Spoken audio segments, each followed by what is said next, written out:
Anyone who's ever done anything worth doing has dreamed big, failed mightily, and mostly started from humble beginnings. This is a podcast about such people. The most fascinating podcast in the world is fascinating because of the stories of the human beings.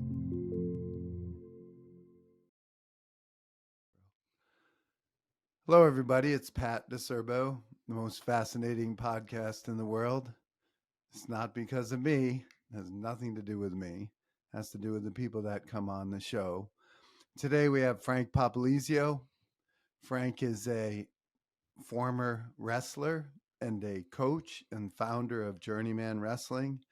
Frank, before that, he did other things professionally. I've known him as a commercial casualty insurance, property and casualty insurance agent, and he's had some other jobs, but his passion in his life has always been wrestling, as far as I could tell.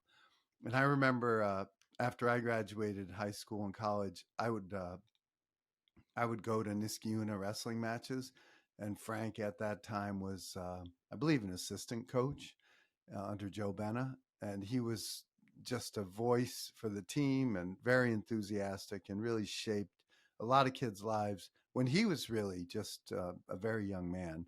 And I remember always being impressed by that. I didn't really know him, but I was always impressed by that. And then at some point he founded Journeyman. But before that, he got married to Marlena. Or before that, was Journeyman before or after you got married? Forgive me. No, it was after. Okay. You married Yeah, Marlena? I married Marlena first, and then came Journeyman Wrestling. Gotcha. And I knew Marlena sort of before I knew Frank, because Marlena is the sister of a colleague of mine, Alex Tronco. And Frank and Marlena have 2 children, and they live in a pastoral setting in Saratoga County, upstate New York. And he's a Yep. gentleman farmer, has a lot of animals, some beef cows, some birds, turkeys, Yep. chickens. What else am I missing? You got any Yep. pigs? No, you're right on. You're spot on.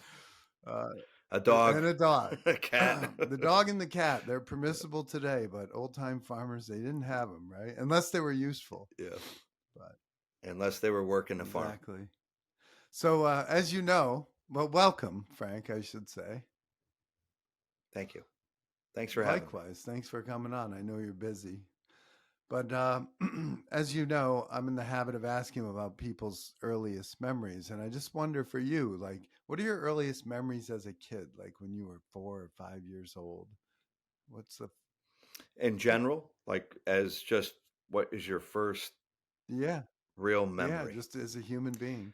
Like you told me a story. I This is a non sequitur, but you once told me a story about a car accident that happened right in front of your house that was really tragic. And it seems to me that when Yep. we're little, like stuff like that stands out. Like, just what are your earliest Yeah. memories? Yeah. I remember falling down the stairs on Furman Street. I live in Schenectady, and it was a staircase going down to the basement, so it zigzagged, and I was going down backwards, and I stepped into the open space, and I had fallen. I must have been 4.5 years old. I didn't get hurt, but I that seems to be the earliest that I can remember. Again, it was something quasi traumatic Mm. that left the indelible mark. Kind of ironic how that works, but that locked me into Furman Street. I was That's the first, I think, real memory I have. I don't, I can't go before that, but I was probably about 4.5, 5 years old. Nothing like that. Nothing more dramatic than that, but it was a little bit of I remember the ensuing chaos that occurred too, because, I squealed and cried, and people came running, and, all the Italian nurturing afterward. Sure. But I'm thinking, having fallen backwards myself one time, like that feeling of falling and not knowing what's going to happen is pretty indelible. Yeah. Thanks. thankfully, it wasn't that far of a drop because it had like a platform and then it turned and then it kind of went, a Mhm. zigzag. So I didn't, was it a couple feet, 3, 4 feet, but it wasn't anything catastrophic. I didn't get hurt. We got banged up, but not, nothing, no broken bones, no cuts, no rips or Got it. tears other than skin. And where'd you go to elementary school, like kindergarten and elementary school? Yeah, interesting question. I went to Brown School first, and then I went to St. Helens, and then over to Craig School, then to Iroquois, which is in Niskayuna, and then Niskayuna High School, and then Springfield College. So for people that don't know, Brown School is a small private school in Schenectady, New York, and as is St. Helens. And Yeah, then Craig School and Iroquois are both like middle schools in our town yeah. in Niskayuna, New York, and then Niskayuna High School, which is famous for having a great wrestling program, great lacrosse, Olympic gold medalist Jeff Blatnick, also a graduate, um, Olympian Andy Saris. Olympian Andy Yeah. Saris. Thank you. Any other Olympians from Niskayuna? No, not that I know of, but on the wrestling side, Okay. no. Oh, Koplowitz was an alternate. Okay. Wow. That's pretty strong. Yeah. How did you decide on Springfield College? I going through life, I really valued family, um, and I didn't like the idea of being too far away from family, and so I wanted to. I missed one part there. I went to Hudson Valley. Um, I went to Hudson Valley in between high school and Springfield, and so that kept me home. That kept me active, and that's where I was coaching um, with Niskayuna. And so when it was time to make a decision to move on, I didn't really want to go too far away. So I I liked the idea of Springfield being close, but more importantly, I had a teammate that was over there, uh, Tom Green, and Tom was excelling over at Springfield, and it felt like if I knew one person, it would give me that comfort of essentially just being close to home and having somebody over on the other side that made things smooth. And so I had trust, that it was going to be comfortable, uh, comfortable being uncomfortable. Mm, And so that's what I did. I, it seemed like a good fit. It was athletically minded institution, had a good reputation. Coach Bena actually had brought me out there to visit while I was in high school, and the connection with Blatnick made it seem seamless. mhm. And at that time, I think I needed just a little bit more maturity before going to a 4-year school. So I opted to stay local and go to the community college first, Mhm. and it proved to be good move on my part. Mhm. Were you and Tom Green the same age, or is he older? Yep, classmate. Yep, one of my best friends still to this day. Gotcha. What is he up to? Yep. Tom Green owns a couple gyms, Anytime Fitness, over in Florida and in the Atlanta area, Johns Creek, one of the more affluent suburbs of Atlanta. And he also is in the IT world. I'm not sure exactly what he does, but he's smarter than me, dealing with things that are higher grade than I could ever handle with That- a computer. So he's in he works about 3 jobs. He works hard and he hustles pretty That's good. great. So you were involved in wrestling from a young age. You have two brothers we haven't talked about. Both of your Yep. brothers wrestle, or just Pat? Or Both did. okay. Yeah, my brother Anthony uh, had. some success in high school, took second in the state qualifier, Section 2, got beat by John Clark from Queensbury with seconds left. That created a little burn in his stomach, and he ended up wrestling at Hudson Valley Community College, where prior to him going there, I was involved with the student government and had brought back the wrestling program. So it was a opportunity for him to compete in our local area, where that didn't exist before. So he got the benefit of that, and he took third in the JUCOs, took third in the country, and from that he catapulted him to go to UNC Chapel Hill, where he wrestled under Bill Lamb um, for the Tar Heels. He was a starter, and then Brother Pat, right after that, was found his way to Oklahoma State and wrestled there for his tenure, and then got into coaching thereafter. Mm-hmm. How did you do in the section twos in the States? I can't remember. Uh, yeah, I was a runner-up, Section 2. I lost to when it was a single division. I lost to JP Epifanio, and from at that point he was at Queensbury. He transferred from Whitehall to Mm. Queensbury, and he was a really excellent, uh, decorated guy. I think he was multiple time representative of Section 2. I think he was a top 5 guy, but he beat me up, and that ended my journey right there. But at that time, the only winner Right. goes, right?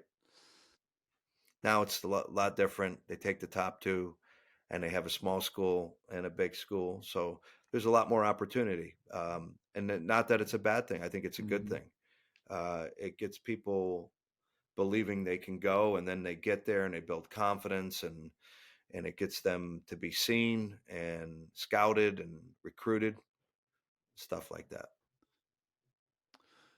Yeah, I think it's good for the sport. I mean, when you and I were there, I like to think I could have made the States under today's rules, but who knows? um, You No, that's true though. And what it does, it's more mm-hmm, inclusive, right? It's good for wrestling. There's more people that are actually mm-hmm, wrestling.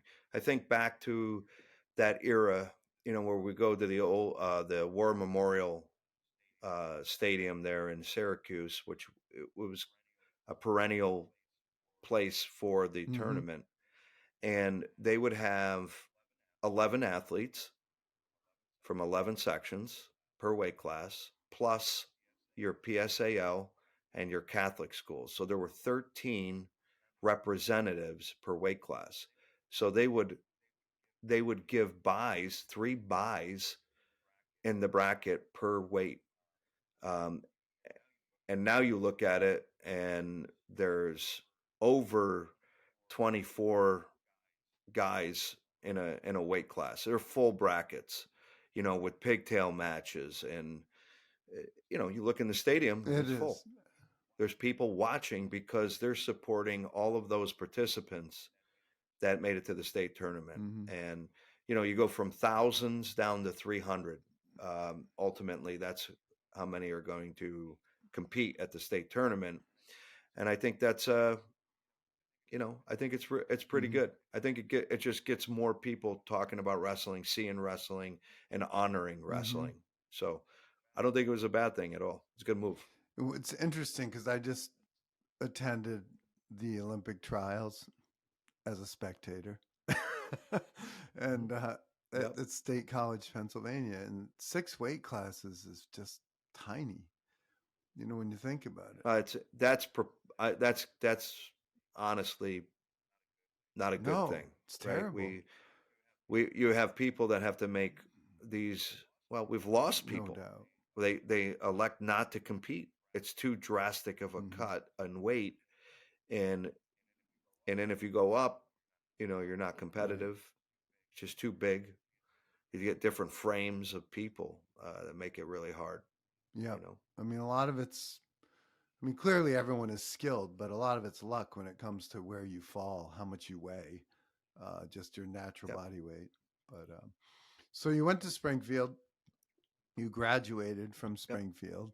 What did you do then, right out of college? That was a tough spot in life. I was looking for, I want to work. I wanted to. Um, I always had solid work ethic. Felt like I had to be doing something, um, and I didn't have a other than coaching. There was no other real calling, and so um, I wanted to honor my coaching passion. And so my jobs had to revolve around, hey, I had to be done by 2:30, which does not, as you know, it does not go extremely well in the work when you're looking to be in the work world. In any event, I started to just find work. In doing that, I found Price Chopper.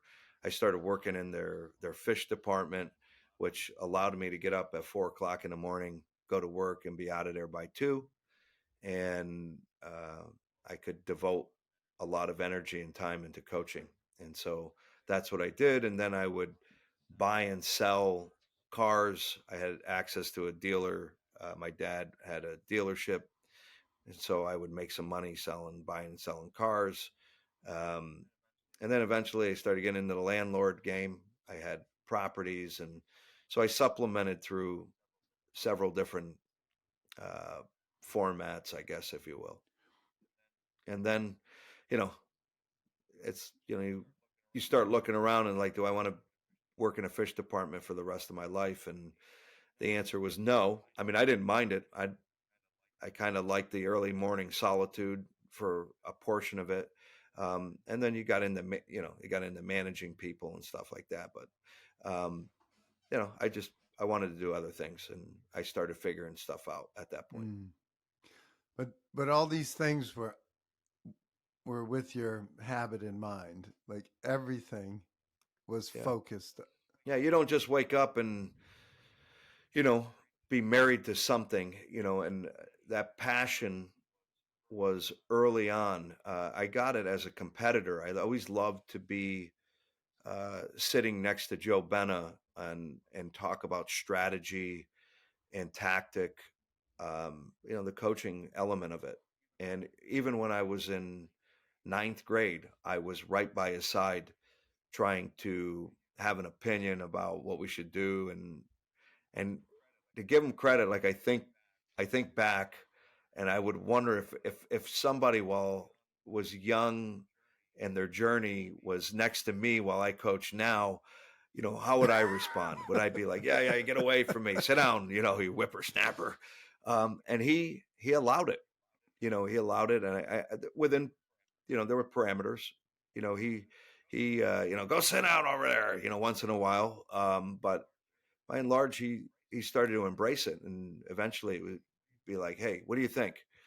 What do you think? And then it was a natural transition after I was done competing in high school, to be around, and he allowed me more and more autonomy, and he trusted me more, and I grew from there, from that experience, Well, it's clearly. funny because long before I knew you, as I say, I would go to these Niskayuna High School wrestling matches, and I see this guy, and he's pacing around, and he's very, very vocal, and Hyper, but real hyper. involved, and you had a command, you had a presence there, and Yeah.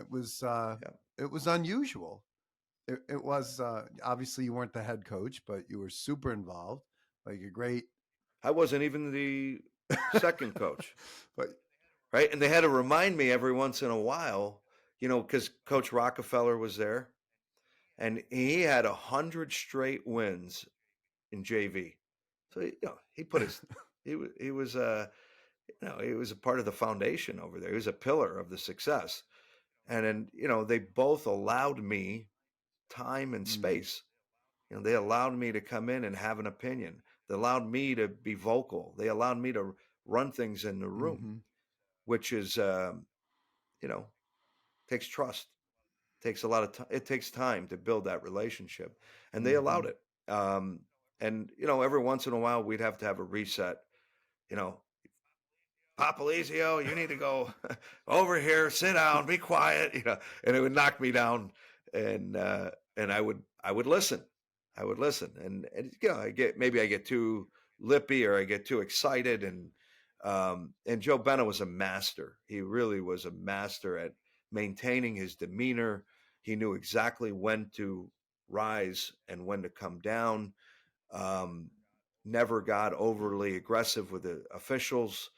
Um, he was just a master at the game, and I there clearly I needed to listen a lot more than I did talk and speak, and I credit him for a lot of the foundation that I have. My foundation directly comes from him, and then as you grow and start getting into the game a little more, you get influenced by others, and but you don't lose that foundation. You don't that principle of being inclusive. Is one of the things that was most clear about Joe Bena was that he would find room for everybody. If you were physically unable, had a disability, whether it was mental, physical, whether you struggled with academics, whether you were 300 pounds and there's no weight class for you because you're too big, whether you were underweight and you couldn't wrestle because you're too light. He would find a way to keep you going and be in the game and make you mentally stimulated enough so that you were valuable. And then one day, those people all became contributors. It was not overnight. It would be like this journey for them. And before you know it, that guy's a 25 win member of your team when he finally broke 275, for the weight class. That kind of stuff. Really remarkable. Nowadays you walk in, it's like, hey, you're cut. We don't have room for Hmm. you. Not necessarily in wrestling, but in other sports. And so that left an indelible mark in my process of becoming a Could you coach. talk more about Joe Bena? For a lot of people, don't know who that is. Believe it or not. Um, Yeah. Time does hmm. that, right? As we move on in life, and I think it's important to make sure that that legacy lives on, especially the people that have influenced you. And he's clearly my greatest in wrestling, my greatest influence. But Joe Bennett was the most winningest wrestling coach in New York State history for a while. I think his record has been passed now, but Bennett arrived over at Niskayuna in the 60s, and he came in from Newburgh. He was a coach at Newburgh and had a state champion there, Alpha Vada. Um, and from there, he brought his wrestling tradition. Well, originally, Joe Bena wrestled at Oswego, and he only wrestled a couple years there. Um, he didn't have a real extensive wrestling background. So he became a fantastic coach. And I would argue that he would have been a great coach in any discipline, whether it was wrestling or any sport, whether it was volleyball or track or whatever. He was a good coach. And again, it ties into the mentality of that he got people to believe and and be committed, right? So then Niskayuna picks him up, and he had a tenure from the '60s all the way up um, to the 2000 plus, and then he transferred over to Dwaynesburg, where once he retired from teaching at Niskayuna, he knew he had to allow somebody to take over that Niskayuna program. He didn't just want to hang around, but he wasn't done coaching, so he moved on, opening up an era for somebody new to come in at Niskayuna, and they did. And he moved on to Dwaynesburg and created a tradition over there in the small school side, where he had state champions galore, and An Olympian. and even well, Yeah, technically world team Oh, member. Gwizdowski was two-time world team member, or not two-team world member, but a two-time world medalist, two-time bronze. Um, you know, can't shake and two-time NCAA mm-hmm. champion. Really, really awesome. And so Bena was he was great. He was great, and he found Jeff Blatnick. He found Andy Saris. There's others, that of great guys that have come through that program, the Niskuna program, and it's all because of Bena's influence. No doubt. I remember. Yeah, great. I mean, he was and nothing was overly technical. It wasn't from the technical side of wrestling. It was, no, I'm a part of this. I want to be a part of this. I want to be with that guy. He believes in me. I want to be a part of it. It, And that's it what we was had. amazing. And I feel like I had a coach like that too. His name was Greg Burbulis. But Burbulis and Bena were friends. And I don't remember you. How old are you? I forget. I'm Okay, so 53. you were just enough younger than me that we probably didn't practice together. But like he would bring the whole team up to Galway and practice with us. Yep. I would wrestle Sam Yep. Hazelton and Andy Borum and, different guys on your team, older Yeah. guys, my age. But Yeah. just you guys were the top of the heap, and we're this little tiny school in Saratoga County. And but they were friends, so he would come up, and then we would go to his gym, and it was really Yeah. nice. I mean, That's he good was a very stuff. humble guy, and I feel like that, like you said, he cared about people, and he got the most out of them because he loved them. Yeah. And then he had Mrs. Right, Bena, Lois. She would. Lois Bena, who was an integral part of it, right? And he even pulled his Who's wife who? into it. Yeah, who's who? She would do her who's who of wrestling, and then that caught on, and then she would photograph as well, and everybody that came through her lens would get pictures every year, and she would chronicle your journey. And she's got her own kids and her own life to worry about, but yet she would remain dedicated to the program, and sometimes other people not even part of our program, just to make them feel that I'm one of them. that Me and my worthiness. brothers. I have Yep. photographs in a box in my living room that I'm Yep.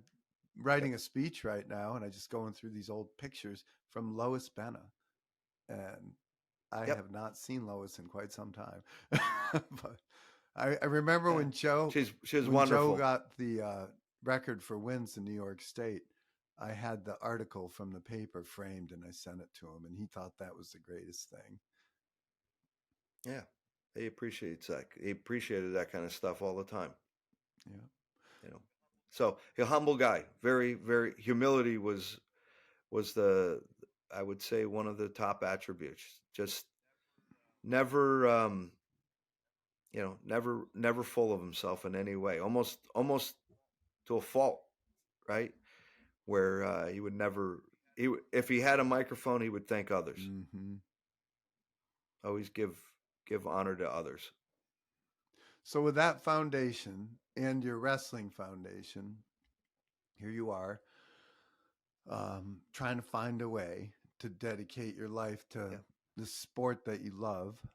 And I don't think that's an exaggeration to say what I just said, because that's what you've done. Like, where did you go from there? So, I'm in the fish department of Price Chopper, which is a large grocery chain for anyone who doesn't know. And I'm getting up at 4 a.m. But I got this dream. I'm coaching when I can. Yeah. And so then at a certain point, I told you I went to Springfield College, and so I had to leave. And that void of, I had that discomfort of leaving my family, but then it turned into, now I'm leaving coaching. But I went over to Springfield, and I started coaching at Cathedral High School with Dave Waring, who was a Shen graduate, and he pulled me in, and that's where I made a lot of mistakes. they, I I went too hard, too much. probably wore guys out. Uh, you learn. I didn't know, I didn't know about rest. I was just trying to be the toughest guy, get these guys to be the toughest guys they could be. And I learned some real valuable lessons during that time period.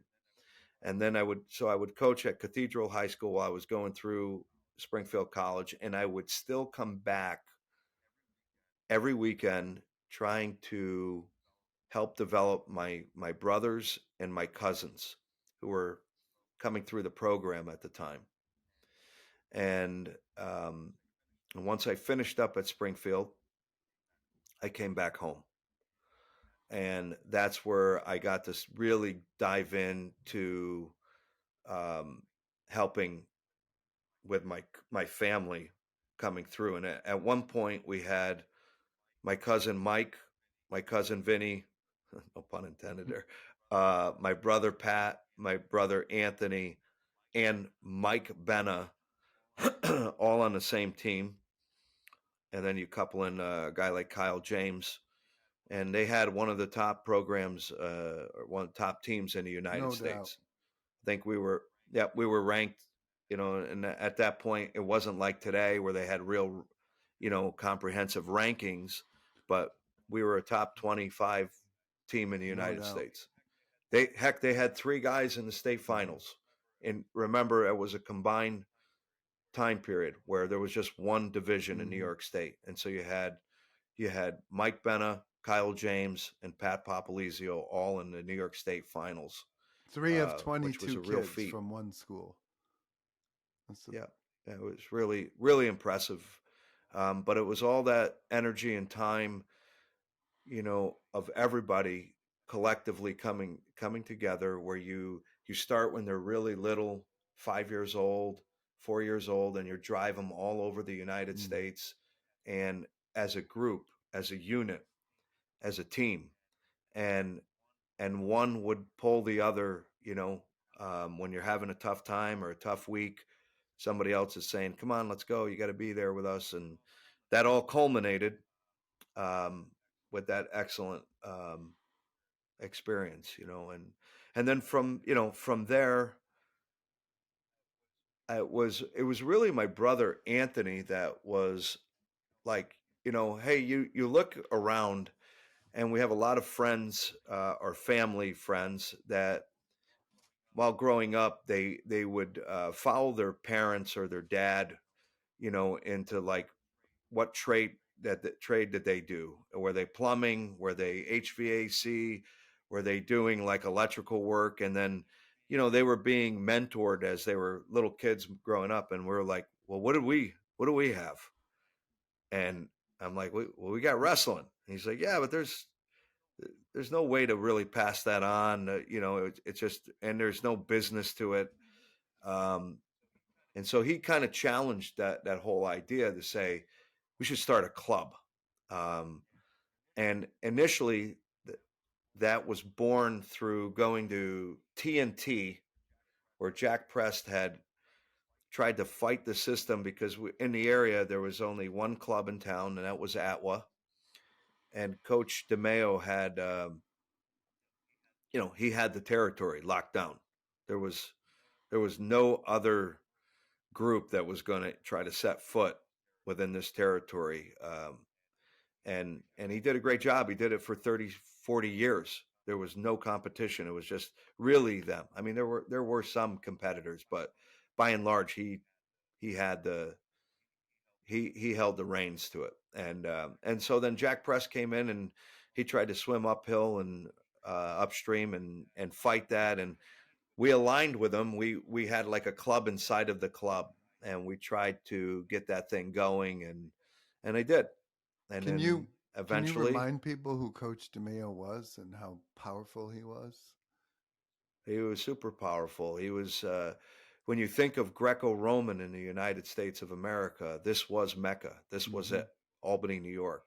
He, um, Six Olympians. he created the movement Six Olympians, right? to, Out of that yeah, program. yeah. I mean, like, I think they made at the time, he probably had a third or quarter of the, no, third of the Olympic team So from so Albany. we had Blatnick, Bena, or excuse me, Blatnick, Saris, Anderson, Sheldon, and Sheldon, and then you had Taroni Taroni, up top. That was was he an alternate, or did he pop his Koplovitz way in there? was an alternate. Yeah, uh, So I think there yeah. was I mean, six so these, total out of that Atwa program, maybe more.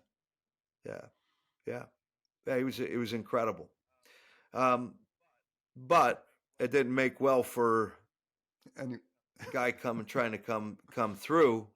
Um, you know, I got put in my place pretty hard, and there was, you know, it was a struggle, power struggle to just gain some footing in the ground, and there were some real wars over that, just philosophically.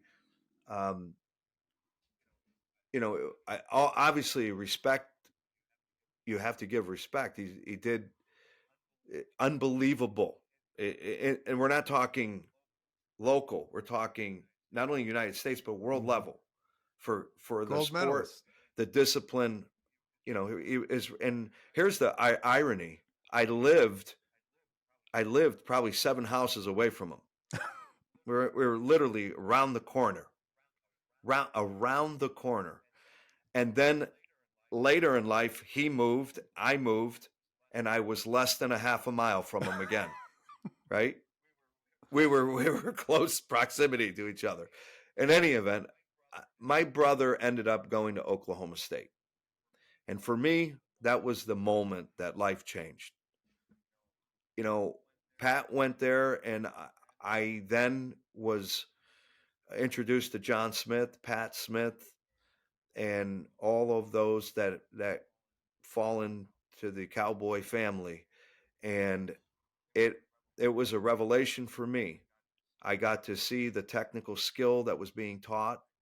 I saw the mentality that was being instilled, and it had a massive influence on my life, massive.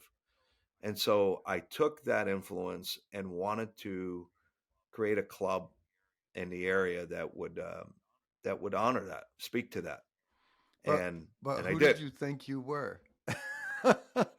I was No, but nobody. You know, I'm just saying, I really was. When you really look at it, when you look back, I'll never forget. I was in a restaurant. A guy moved into town, Sean Gibbs. Sean Gibbs was he was a tough ass guy that was, he was coaching at Buffalo. He was assistant at Buffalo, but he was a decorated guy, and he came into this area. He lived here for a short period of time, and I happened to get my hooks into him once the club had I started. remember him. You know, He and basically yeah, put his hand on my forehead and said, "I'll wrestle you with one hand." he was Oh, tough. He was super great guy, and so he comes into the area, and I'm like, "Yo, I want you in our club," and you know, and he starts teaching. And then you realize, you know, this was early in the journey. It was right out of the gate. That you really don't know anything. mm. I knew nothing, right? I knew nothing, and I wasn't embarrassed to say I didn't know But anything. yet you're And creating a wave where there's an Olympic I got it, coach. but I'm talking from the technical side of It's but things. it's crazy. When we're really talking But I'm straight, talking about the right? psychological piece. Like, what were I you got like? it, and that was I was good at that, and that was great. But from the technical side, I it was clear I had no, you know, I was out of my league.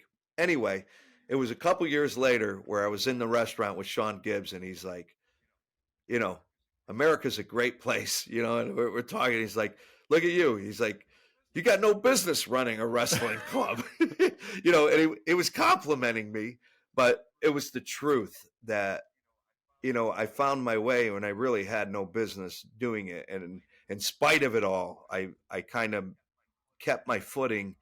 But I will say this: I took a lot of time, a lot of energy, a lot of resources, and I dedicated myself to learning. And I mean, when I say learning, I became obsessed.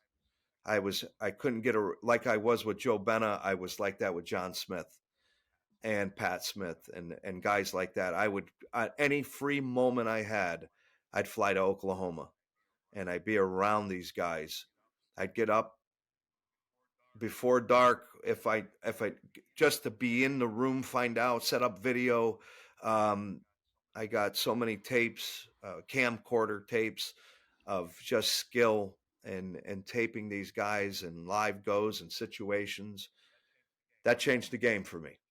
That changed the game, and I felt like I put enough time, 6, 7 years of being around those guys, that I started really learning stuff. And again, I didn't live it like many of the others, but I found my way through that process, and then it just started.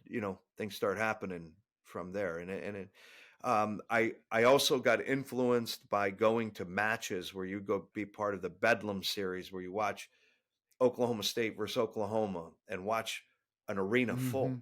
I got to be behind the scenes. I was with the team, the warm-up speeches, the listening to John Smith talk to the group, and then it turned into Oklahoma State versus Iowa. And I'm going there and there's 16, 15,000 people. I mean, incredible ambiance, environment. And I'm like, I'm gonna do this when I get home. I'm gonna, I'm gonna make a tournament, and I'm delusional. And sometimes I think success comes out of Sure. that delusion, where you're just too stupid to know that you can't do it, but you try Well, this and you have you ever try. heard the term precursive faith? So Uh, precursive faith is belief in something even though you can't prove it. So I could say precursive faith is belief in God. Like you can't prove the right, existence of God. So entrepreneurs think in that way. You see it in your mind. You yeah, have no it was proof clear, that it's going to happen, but you clear as day. yeah. Yeah, I'm doing this. This is this thing over here. Wow, wow. I'm going to import that. Mhm. And little did I know is you're fighting culture. You got to build Mhm. culture, right? That was really the task at hand. But that really that set things in motion, and we splintered a little bit there, where the energy started to go into not only just a club, but then we started doing tournaments. Then we started doing camps and clinics, and we had 4 facets. We called it the 4 C's: competition, camp, clinic, and club. And that's it. That got things really firing hot. And I'd like to think that we've influenced some people. No doubt. We've done some good things, and we get guys to believe in themselves. And my brother-in-law says, you build men. You build men. We're building women too. That the expansion of the sport has really expanded, and it's been another great um, time in wrestling, where girls wrestling is exploding, especially in New York It's State. crazy. So So I we're building people through the sport of wrestling. We like that. We take a lot of pride in building dedication and hard work. So the way our club does it, it may be a little bit different than the way other people are doing it. I don't know. Um, and our club kind of reset after COVID. We lost a lot of the veteran guys, not through COVID, but just that they've transitioned to go to college and stuff like that. So we had a reset, and um, we've taken that time during the reset to really double down on what do we want to be, who do we want to be, and how do we want to do it. And we're in the midst of it right now. My son is living in it. Right, my son is going to be a beneficiary of it.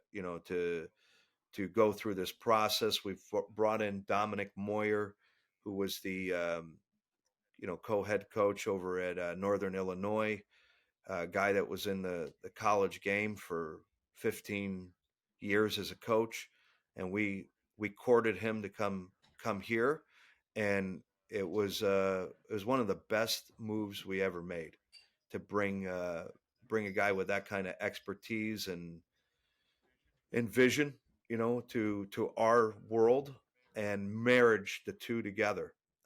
It's been great. So, It's been really great so to you have that. made the comment, like, I think we made a difference to some people. And I want to tell you just a quick story.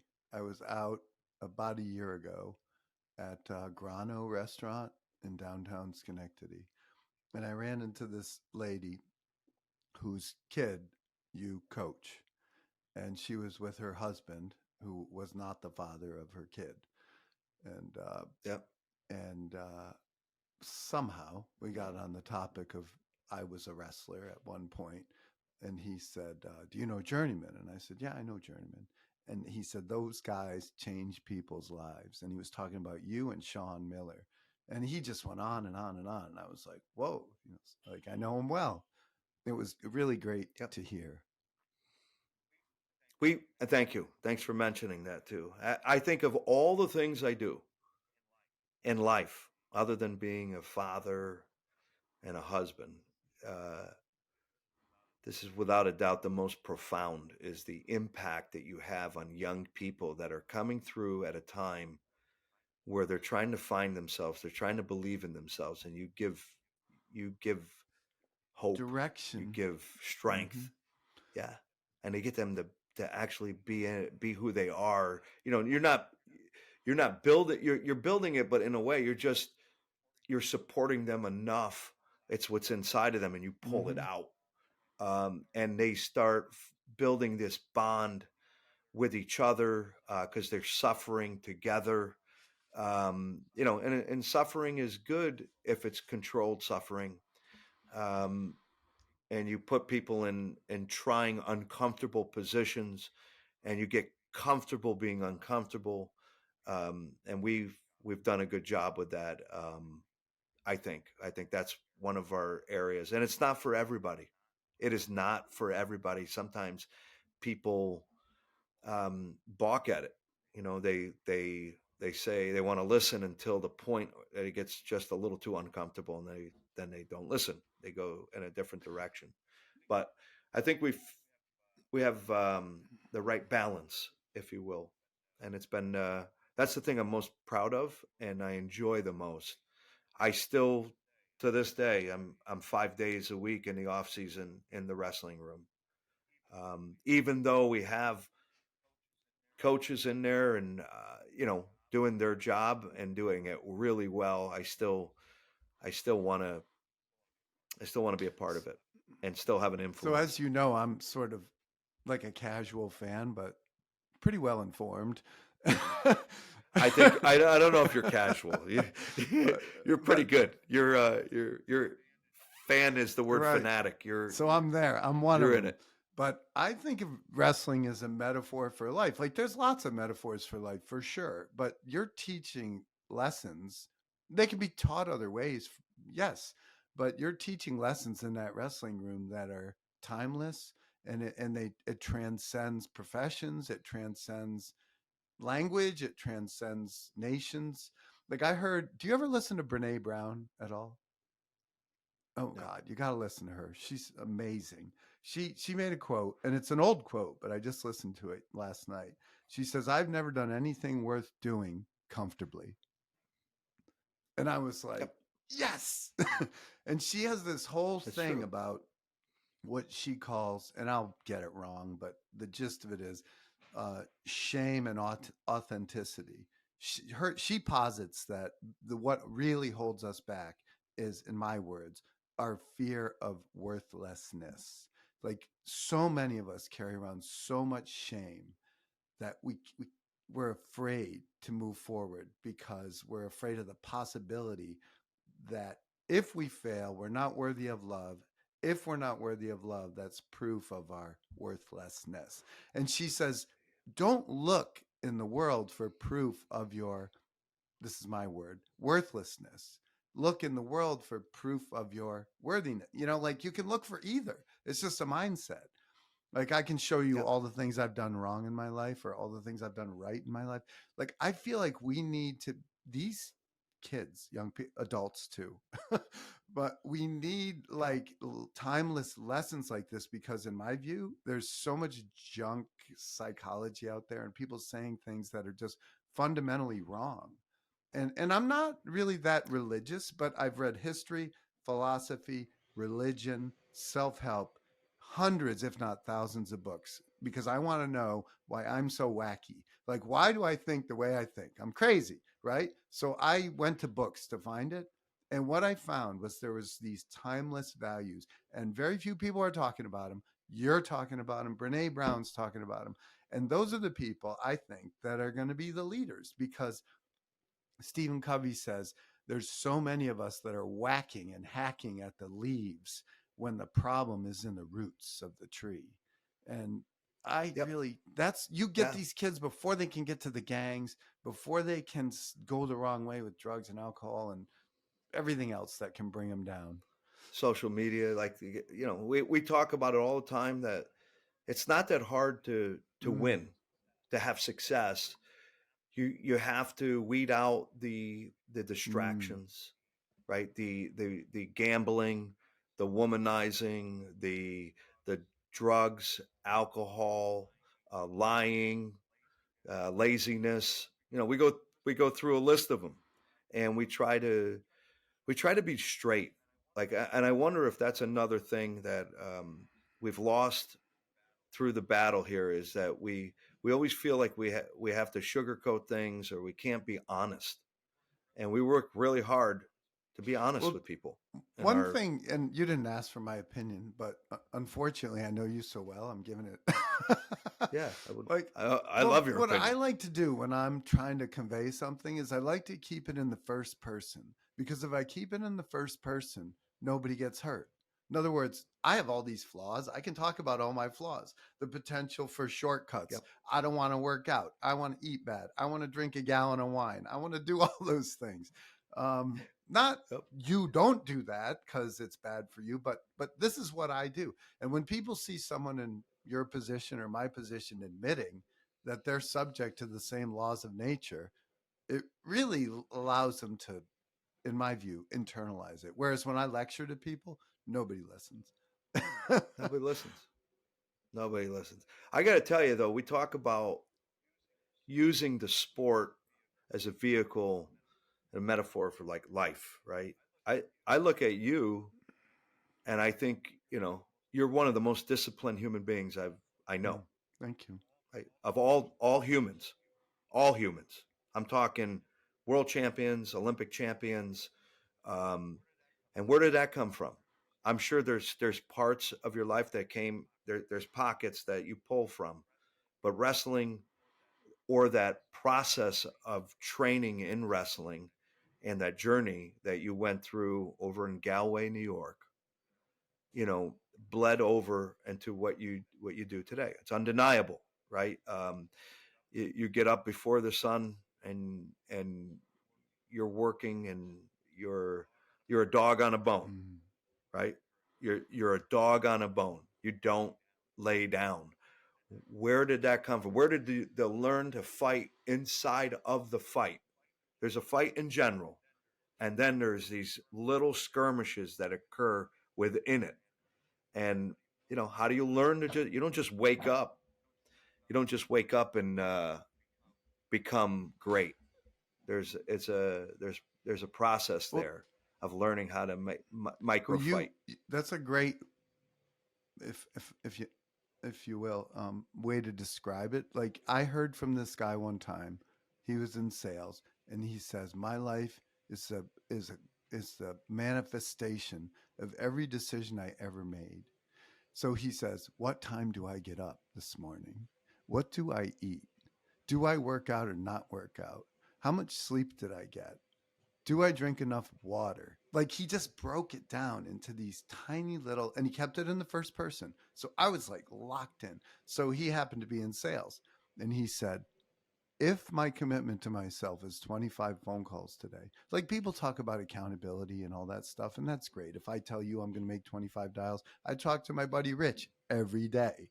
How many dials am I going to make? But really, it's my commitment to me and me. Still to this Oh, day, you still make that absolutely. call. Yeah. Like, Yeah, that speaks But it's volumes, dude. to me, it's That's just breaking it down to those little decisions. The thing that paralyzed me was big. Like I was said, I want to be number one. Why did I say it? I didn't know what else to say. I just said I want to be number one. When I was like really young, like 22 or 23, I'm not number one, but I'm gaining on it, right? And even if I'm never there, I'm gonna try. I got the rock, and I'm gonna try. But committing to myself and doing the 25 dials, even when I'm 57 years old, doing that, like to me, and like people say, well, I don't want to get hurt anymore. I don't want to, what they say is, I don't want to take shit from people anymore. What they really mean is they don't want the 5-year-old child that lives inside them to get hurt.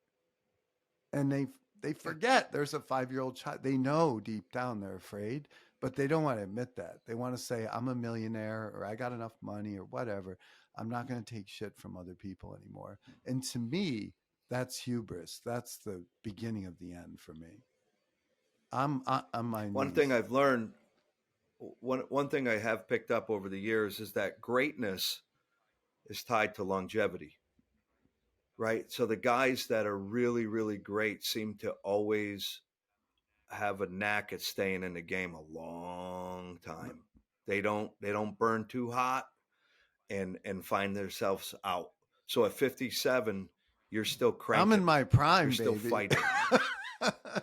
I'm just saying, right? And when you look at your overall record, from a professional standpoint, you can rival anybody in your game that's ever lived. And when you say that out loud, that's an incredible thing because what are you're bringing that consistency of discipline for year after year after year after year. It's look, there's a lot of people that are super talented. They'll come in hot, and after 5, 6 years, they're done. They burn too hot. Mm-hmm. But when you look at Joe Bena, he coached for 50 years. 50. Lombard, 50 years. Mm-hmm. We're talking our Right, local right. legends in our area. DeMeo, 50 years. And it's hard to have to recreate every year. You do it over again, and you got to do it over again, and not be tired, and not be But discouraged. Right? but You do it. This is but exactly I what you do. don't do it. What I do is in the moment. I say, I'm only doing this tiny little thing. I'm going to make Yeah, you're only worried about one right phone this. call. You're not looking at this Right. giant. It, Right. It's it's just the one call. January 1st is what they call the encore principle in any business. If you're Cale Sanderson, you have the January 1st problem. Well, not, the metaphor is next year. He's got to Yep. do it again. And even though everything seems to be going in the right direction for him, it ain't an accident. you know, the guy is, No, those guys work they really do. hard at being And if really good. if you listen to Yep. them, I really would like to see somebody else win once in a while, but honestly, you got to admire them. And if you listen to them, like they fell off the wagon a little recently. I feel like some of the guys are sniping with the JB stuff going back and forth, if you've seen any of it. But in general, they're like, I'm just happy to be here. Wrestling is fun, and I'm going to make the most of my talent. And then they give it up to God, and it's, Yep. to me, they're doing that. They're staying in the moment. They're wrestling hard every day, and I'm sure they have bad days like everyone else. But overall, like, I feel like he gets the right kids to a certain extent, but there's a bell curve there, and Um, I love hearing them talk about what they're yeah. doing. And in the end, you're basically managing No people, doubt. right? Personalities, and you got to find people that fit your system within reason. I mean, you get different kind of people, and they can still fit within that system. They've done a great job with it. I got, I'm very fortunate to be able to do some stuff with those guys, and I enjoy it immensely. It's one of my prouder things, and things that I look most forward I'm to. amazed. I do camp with them. I'm amazed at your ability to transcend the entire sport. Like, you're friends with Cale Sanderson. I assume that you know Dan Gable. I know you know the Brants brothers. I know you know John Smith, Yep. and I feel like I'm in third grade or something. Like, don't they get jealous that you're friends with all of them? Well, they're competitive with one another, and they don't like to necessarily um, be in the same Mm-hmm. space, right? So it gets competitive where if they think you're helping that one, and then you're helping me, and you're commingling, and I work real hard to keep it Mm-hmm. separate. I'm working with a grand plan of bringing everything together, but it also affords me a unique position where I'm able to communicate with all of these guys, where sometimes they don't they don't have to communicate with one another until they have to, Mm-hmm. and then it becomes difficult to get some things done.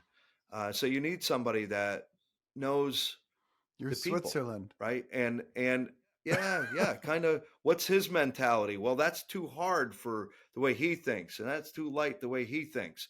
And you can, it's like in a way, in Mm. sales, what makes people tick? What makes them, what's going to make him say yes or no? And so when you go into it, you have a real relationship. It's actually fundamentally is what it's about, that you have this relationship to be able to talk honestly with people. And I think that's one of the things that I've been most successful at is building those relationships and not compromising them Mm-hmm. ever for anything, not having integrity all the way through. um, that's the way I built it, and it's worked. It's been honestly, it's truth. It's I enjoy my time working with Brands, Sanderson, Smith, Jay Robinson. I've stolen from all of them Mm. in from a philosophical That's a standpoint. strong word. They, you yeah, you bar.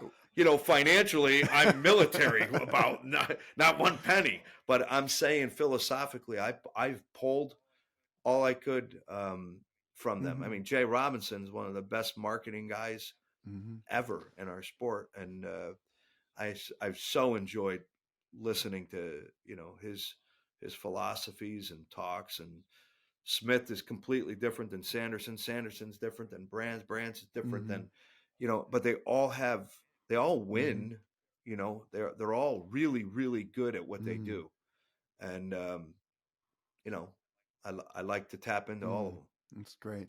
So you've done regional tournaments. You've done national tournaments at this point. Have you done international tournaments? And Yeah, I have actually one of the only international tournaments in the United States. There has been many before me, but at the moment, they have all kind of mm-hmm. atrophied. I may be one of the few that's ever existed in the cadet Mm-hmm. category. Most of the international tournaments that we see in the United States are more senior Mm-hmm. driven. But I've made it a point to um, put put a lot of energy and resources on the cadet side, which is like 14 to, we'll call it 14 to 19 years old. So we have what they call young junior age to Mm-hmm. cadets, all the way down to schoolboy, and so um, that's a massive Mm-hmm. commitment.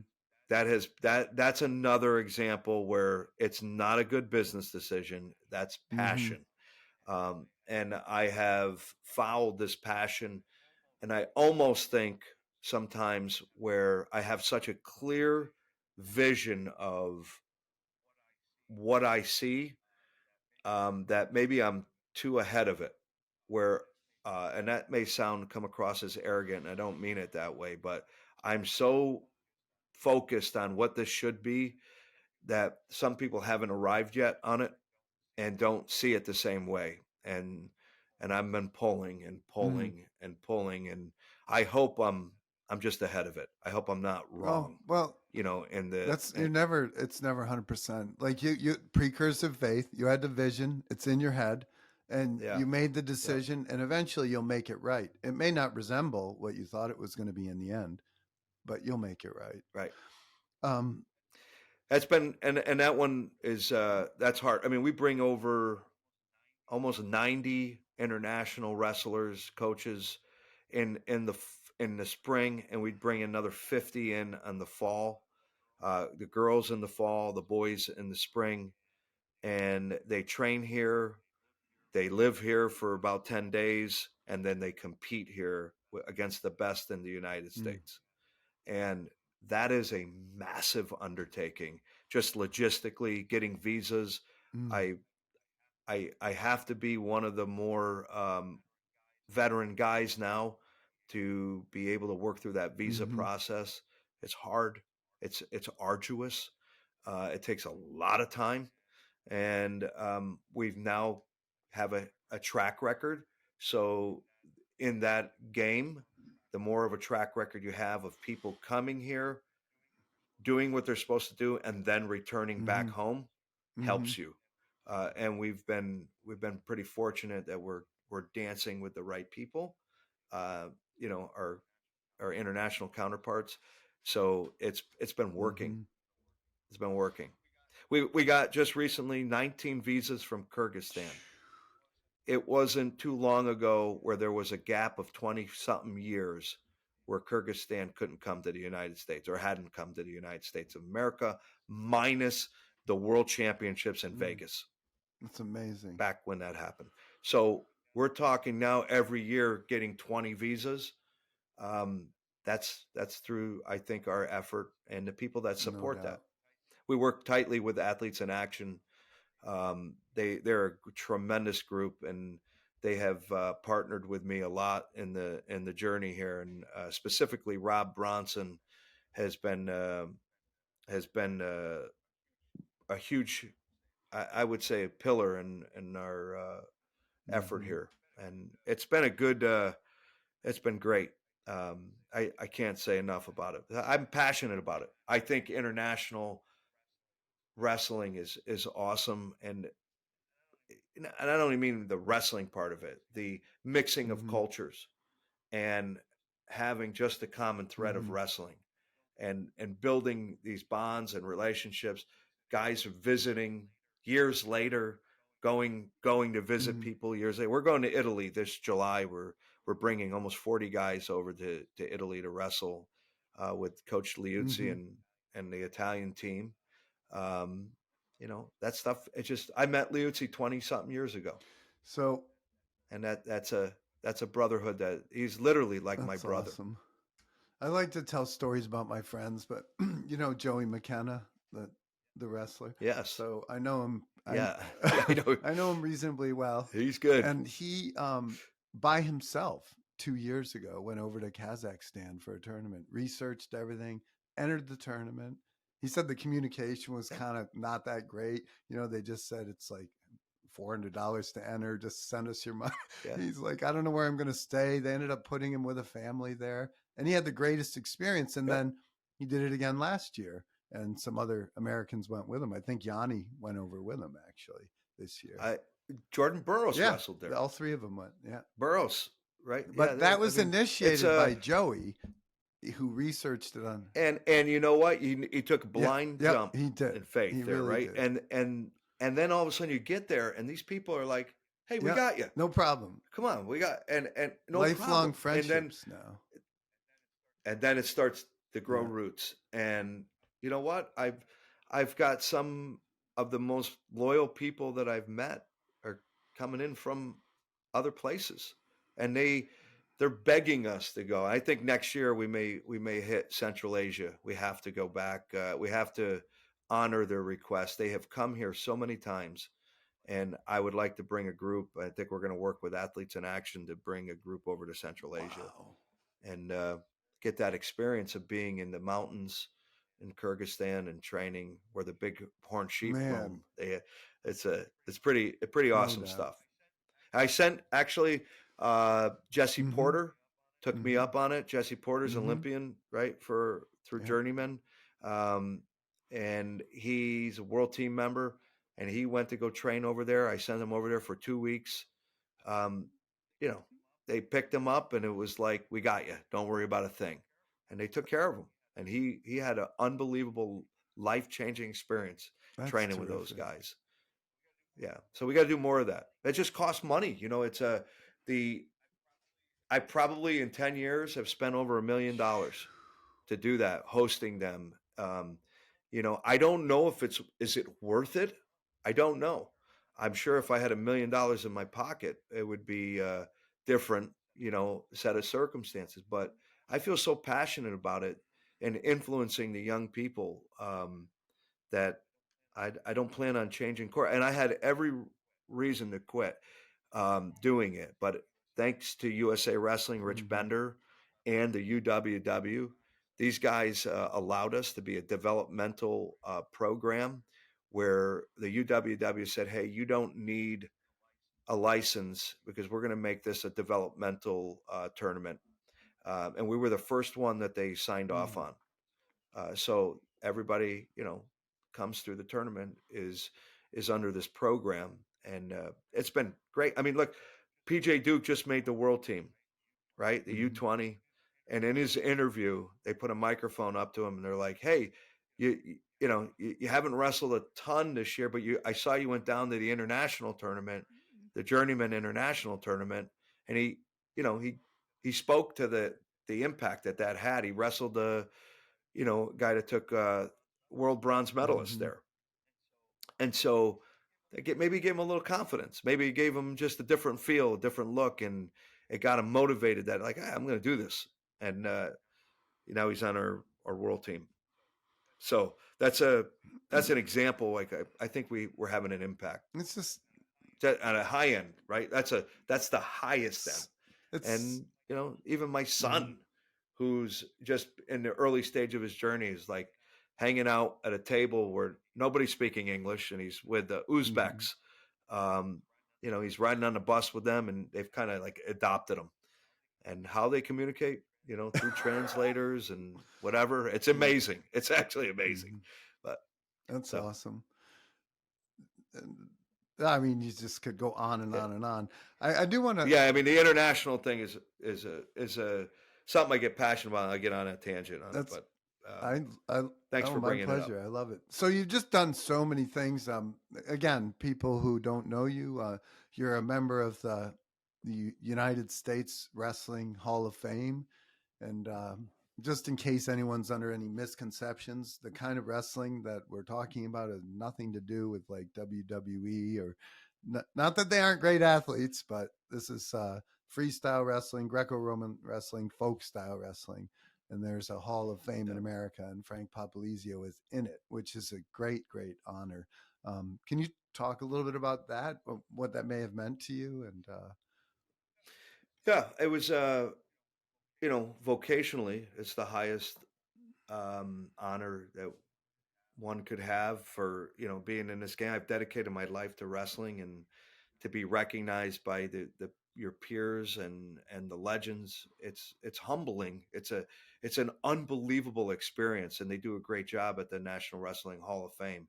They Leroy Smith does it right with his staff and the board that they've assembled there. But I'm I'm old school. I love paying homage to the legends and the people that have come before me. I like history, and um, I like recognizing, like, I'm into genealogy, family trees, and stuff like that. And so it's in the same thread. It's in the same vein for me, to be a part of the Hall of Fame.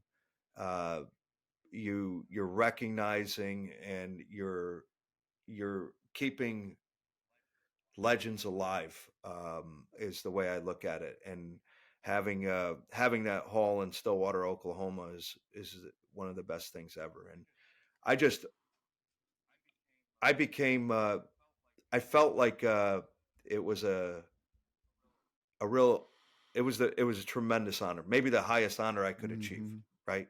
That because they say so, that's the order of merit is work done off the mat. And so some of that creativity and that vision that we talk about came through, to be recognized there, and for them to say, "Hey, we we thank you," or "We believe in you." um, it's a good feeling. I mean, It's a great Like feeling. again, like if you thought back to 30 years ago and I had told you, this is where you're going to be and this is what you will have done. Yeah, I got no Well, business. I got it's no just business. I'm just saying, right? Like incomprehensible, right? You can't even envision it. But yeah. you did it like one dial at a time in my world. Incrementalism. And Incrementalism. I think Yeah. there's a lot of One people that really appreciate the fact that you think outside the box, you do stuff nobody else is doing, and it's really inconvenient and very difficult to do, but you get it in your head and yep. then you do it, and then once you do it, you're like, okay, it can be done after everyone told you it couldn't. And you're signing up. You're right. And in a way, when you just said that, it resonates with me because it's so hard to enter something that is long standing, right? Coaches do what they did yesterday. They have we go to the Midlands, we go to the Scuffle, or whatever it is. They have their vision of what made their team successful. And you're going to come over and say, hey, I got this idea. Leave what you know to be true and come over and give me a shot. And it's so hard. It really is. We talk about the Hall of Fame here, and it's a foot over both worlds of what we're talking about. When I had my opportunity to give a speech. We talk about the book Outliers, and we talk about 10,000 hours. When you put 10,000 hours in, you're arguably an expert at what field that you're dedicating yourself to. And I did the math. I actually sat down and calculated how much time have I dedicated to the sport, and I was at like 130,000 Yep. hours. Okay, and I said, well, what am I an expert at? Right, and I came up with one thing. I'm really, really, really good at chasing and convincing.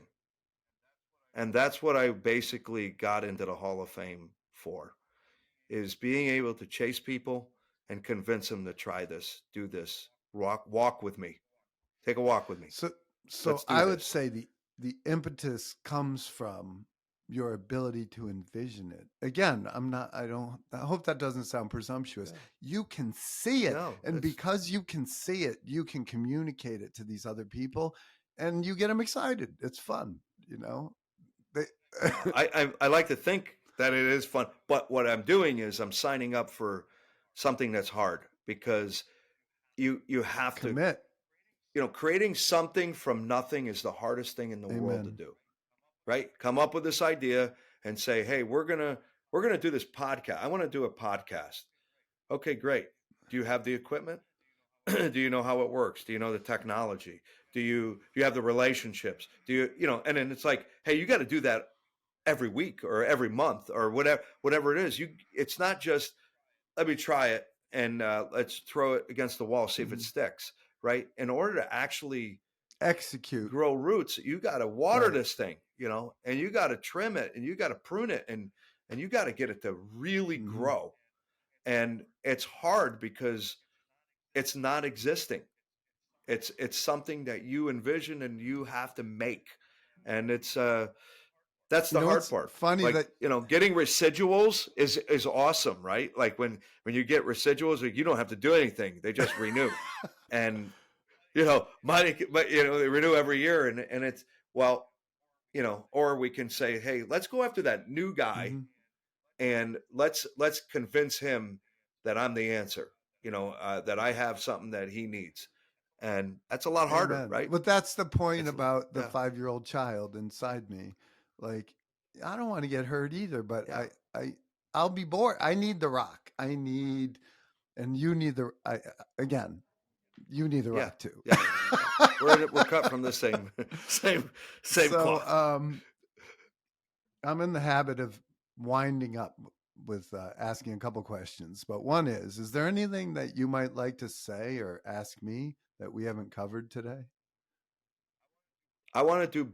I would like to see if I can get into your schedule to do breakfast with you again on a consistent That basis. be delighted. And And I want to talk.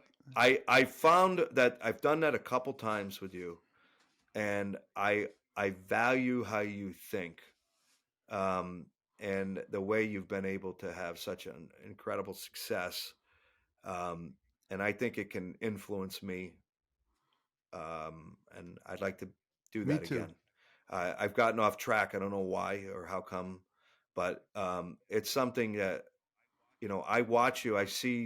I know the success that you have within the industry you live in, and you may tell me I've never hit number one, and I'm going to come back and say, but you've been probably number two more than any other human being Remember in that one year? ever. And Right up until the last week. But it's what makes it fun. Like, well, I'm just saying, to have that consistency of being really great over and over and over again. I want to be around me that too. Yeah. mentality, We and learn. I'd like to sit with Sure. you. Let's do Yep. it. We learn from each other. Yeah. So when I you say ask, I'm actually asking for No, a it's not a favor. favor. It's good for both Yeah, of I us. Thank appreciate you. that. And thanks for coming on. So the last thing I always say is the hyphen. It's the most important punctuation in the English language. You know why? Because it doesn't end. It kind of it goes on. It's because it's between your date of birth and your date of death. Oh, wow. So if you were to summarize your life for someone who never met you, what would you want them to know? Passionate, loyal, and I'm an all in guy. I'm super committed to the people that I love and respect. And sometimes I think I move real fast, and I may get mislabeled that I don't care as much as I do, and I really care a lot about the people that I've met through life. There's so many people that have influenced me, and I think about it all the time. And I'm not just talking wrestling. I'm just talking life, from farmers to teachers to cousins to, just friends. And I love walking with all walks of life, and I build a connection with people, and I want to be remembered that, he's just a super loyal guy, and that's important to me. Amen. My legacy. Yeah. Amen. And that's Thank you. how I think of you. Thank you. Appreciate that. Thanks for coming on. This was awesome. And I will see you. Thanks for We'll having do me. breakfast, but the only thing is I like to do it early, like 5:30, I know. 6 a.m. on a Saturday or Sunday. Latham 76, they open early. All right. It's gonna have to be a Saturday. All right, buddy. I intermittent fast, so I'm gonna break fast Okay. for you. Or you can just drink tea. That's the deal. All right, buddy. It seems worth it. Take care. Right. Bye-bye. See you. Bye. Yeah. Thank you. If you enjoy the most fascinating podcast in the world, please follow on Spotify, subscribe on YouTube, and follow on Apple Podcast.